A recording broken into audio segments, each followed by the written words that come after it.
Hi, I'm Donna from naturecraftsandcritters.com. Today we're going to talk about culturing microworms and also an easy way to harvest them to feed your fish. It's a busy little tank in there. They're going to get fed soon.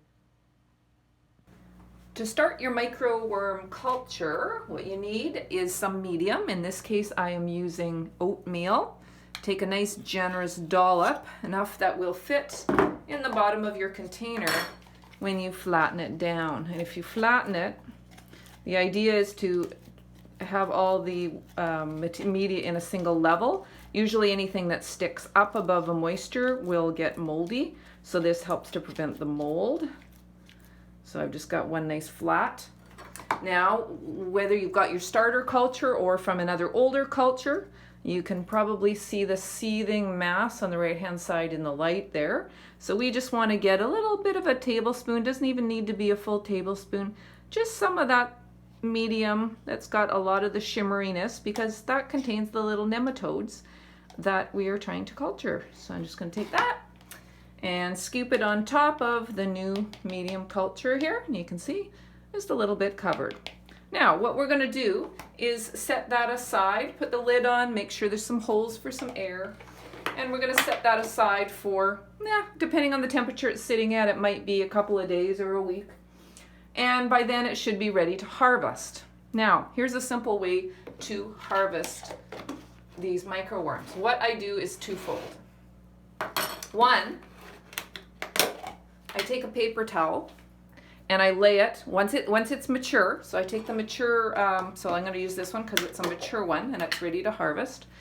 I take a piece of paper towel and cut it the rough size of the container and lay it right on top of the container. And what happens very quickly is the moisture gets absorbed into the paper towel and the worms will wiggle their way onto the top of the towel. Now, that will keep the moisture and the debris, if you will, or the medium down below on one side, and on the top side will be moist with the worms. Now, there's a couple things you can do. One, you can either take another single piece of paper and lay it on top, and then use your spoon to scrape it once it's absorbed all the moisture and it's been sitting for, say, 12 hours and the worms have wiggled to the top. You can just use your spoon and scrape it and feed it. Now, I've got even a better way that I've discovered is what I do, I wet a popsicle stick or any sort of wooden, it might be a tongue depressor or something like that, and I wet it with non-chlorinated water, and I simply sit it at the edge, make sure it's in contact with the bottom of your media, put the lid on, and set it aside for about 12 hours. And what happens is the worms will crawl up onto that wet wood, and then when you take it out, it's easy, you just take it out, you swirl it into your aquarium, and the microworms all come off, and there's no medium to foul the water. So I'll show you how to do this in an actual tank in a few minutes. I'm not sure if you can see this or not, but there's microworms seething all over the end of this popsicle stick on both sides. They're actually clumping right up. So I'm just going to take that, pop it into my guppy tank. Let's make sure that you can see right at the top.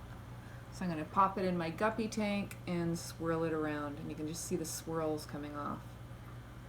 And it's as simple as that. It's a good feed for the baby guppies.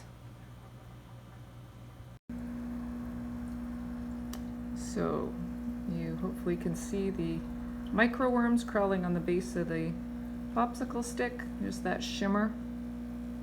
So that's pure worms. All I'm going to do is dump it in, and let's see if you can see the cloud. There's a little cloud coming off, and that's all microworms. And that's it. Super easy. If you like that video, please like and subscribe and watch for our next video.